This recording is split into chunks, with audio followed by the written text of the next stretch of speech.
Hello, my name is Garrett Bender. I will be going over a case study of a 60-year-old Hispanic female with increased fatigue and also be going over the clinical test results and diagnosis done. During the initial medical evaluation, the patient's vital signs were reported. The patient is a 60-year-old Hispanic female that presents with escalating fatigue and stands about 5 feet 3 inches and weighs approximately 185 pounds. This could indicate underlying health issues initially, but the vital signs, including blood pressure, are 130 at over 85, suggesting normal cardiovascular health, but potential risk factors for conditions like hypertension. Um, Even despite the healthy appetite, she reports increased thirst, fatigue, and possibly maybe indicating diabetes mellitus or thyroid disorder, prompting further investigation through glucose level assessment and asthmatic kinesis and urology labs, urinalysis labs, screening and assessing biochemical markers and urinary composition. We have the glucose test results. A glucose test was selected and it can show the patient's blood glucose level. The glucose test results show the patient's blood indicated an abnormally high glucose level.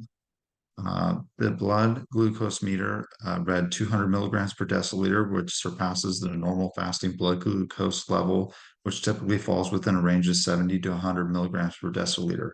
The glucose meter tests the glucose as it reacts to glucose oxidase enzyme on the test strip.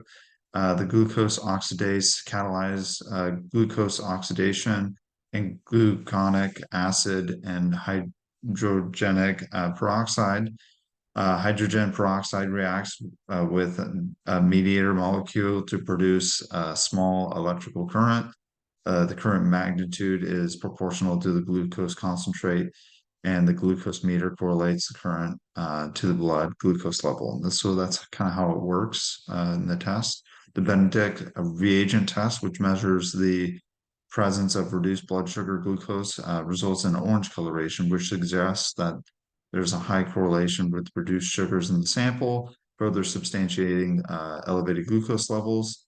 The Benedict reagent test contains copper 2 ions with a complex citric and tartrate ions. It uses a test for reducing sugars like glucose. In the presence of reduced sugars, copper 2 ions are reduced to copper 1 ions. The color change from blue to green, yellow, orange, and red occurs. And intensity of the color changes are proportional to the reducing sugar concentrate. Going forward, looking at the glucose test strips, we found that there was a brown coloration, which indicates an excess glucose concentration far beyond the maximum detection limit of the strips, which is greater than 2,000 milligrams per deciliter. This marker shows that there is exceptionally high levels of glucose, and this reading further reinforces severe hyperglycemia in the patient. Glucose test strips, there's an enzyme on the strip that catalyzes glucose and oxidation to generate hydrogen peroxide. The color is an indicator that reacts with hydrogen peroxide to produce color change. So that's kind of how that test works. Creatine kinetics absorption data. The test analyzes the creatine kinesis. We see in the graph, it's a linear curve graph, which shows the relationship with the KC enzyme absorption. There's a positive slope indicating an increase in absorption rate, approximately 56 units per minute.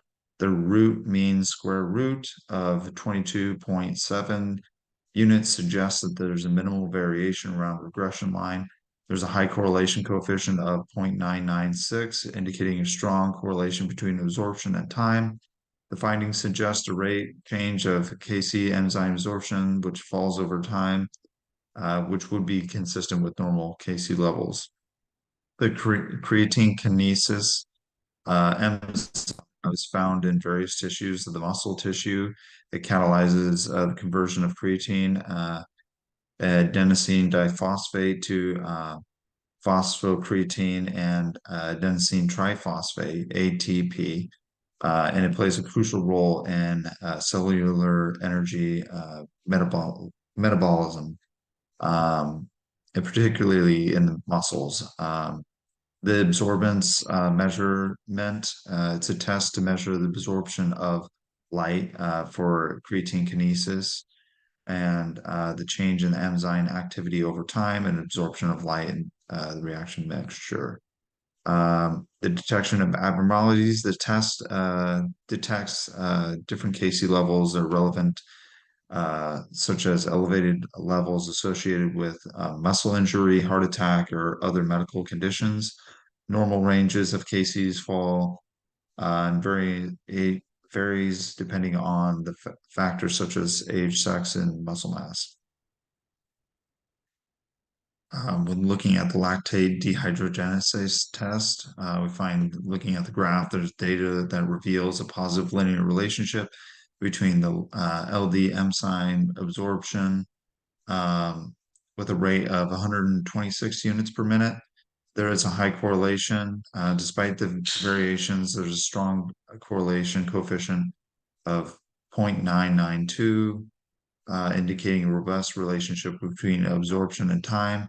The increase of LD enzyme absorption falls within a normal range of 100 to 250 units per liter for adult females, suggesting that the LD levels are likely to return to normal ranges for the patient.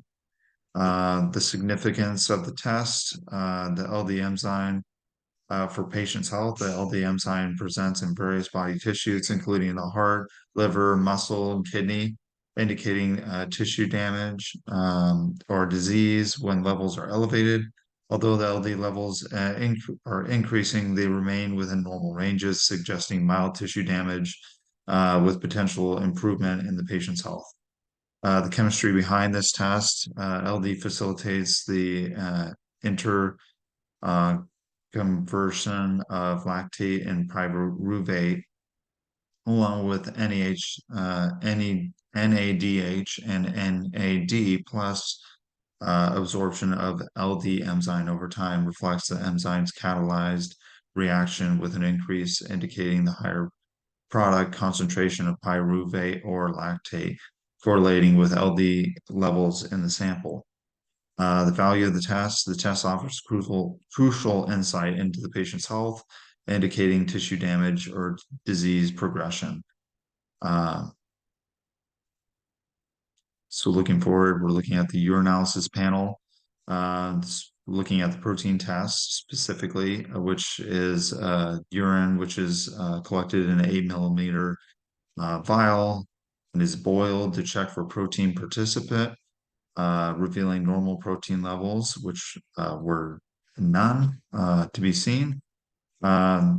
The significance with the protein solubility, proteins are typically soluble in urine due to their large size.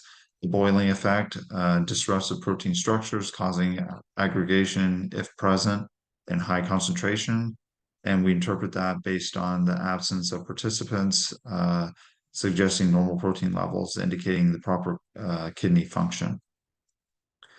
We're looking at the value, the health insights, normal protein levels indicate healthy kidneys, absence of systematic conditions affecting protein excretion, diagnostic utility. We're looking at identifying abnormalities with protein levels and aiding in diagnosing and treatment.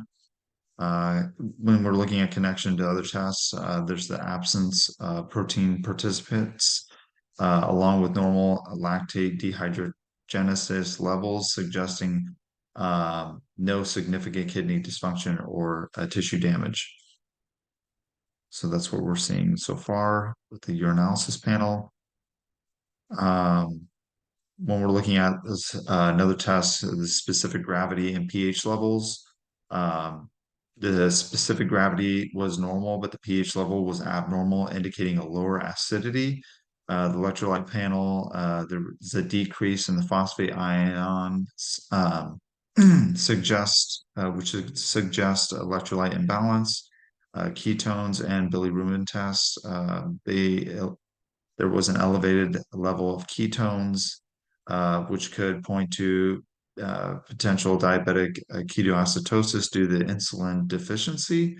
The bilirubin test did come back negative to rule out liver dysfunction. The explanation, significance for specific gravity and pH levels. The abnormal pH suggests metabolic or renal issues. Electrolyte panel reveals imbalance impacting acid-base equilibrium or cellular function.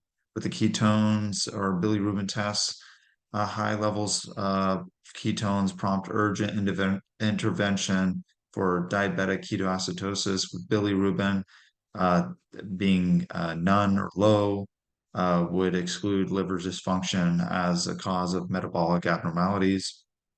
Significance for patients' health. Um, as we spoke about, abnormalities in pH may indicate metabolic imbalances with renal issues, and necessary, further evaluations would come from that. Electrolyte panel decrease in phosphate ions suggests that electrolyte imbalances and potentially impacting cellular function and acid-base balance. With the ketones and bilirubin, elevated ketones suggest diabetic ketoacidosis, and negative bilirubin levels exclude liver dysfunction. So when we're looking at the next urinalysis panel results, we're looking at L-rich reagent test, provides insights into metabolic status, electrolyte balance, kidney function, and aiding in diagnosis and management. The explanation and significance of this test is that it identifies the urine substance, including metabolic imbalances, electrolyte disturbances, and kidney dysfunction for crucial diagnosis of conditions like type 2 diabetes mellitus. The chemistry behind it would be utilizing the specific chemical reactions to assess proteins, electrolytes, ketones, and bilirubin in the urine, detecting abnormalities associated with various health conditions. And the value of the test would be, it offers the complete view of the metabolic status and the renal function, guiding diagnosis and treatment. It helps in early detection, and again promotes informed management strategies to effectively control and prevent complications associated with what we're now seeing as very likely being type 2 diabetes mellitus. Based on the patient's initial assessment and subsequent diagnosis tests, it is evidence that she's facing significant health challenges. The patient's diagnosis of type 2 diabetes mellitus is strongly supported by the comprehensive clinical studies revealing multiple abnormalities consisting with the condition, including abnormal high glucose levels and abnormal urine composition with metabolic enzyme abnormalities. The treatment plan would be composed of, starting a balanced diet, monitoring carbohydrates, regular exercise, gradual weight loss, and anti-diabetic medication like metformin or insulin, and blood glucose monitoring. Alternative diagnosis were considered, but a pattern of abnormalities observed like this does point to type 2 diabetes mellitus. Thank you for listening to this case study, and that will be all.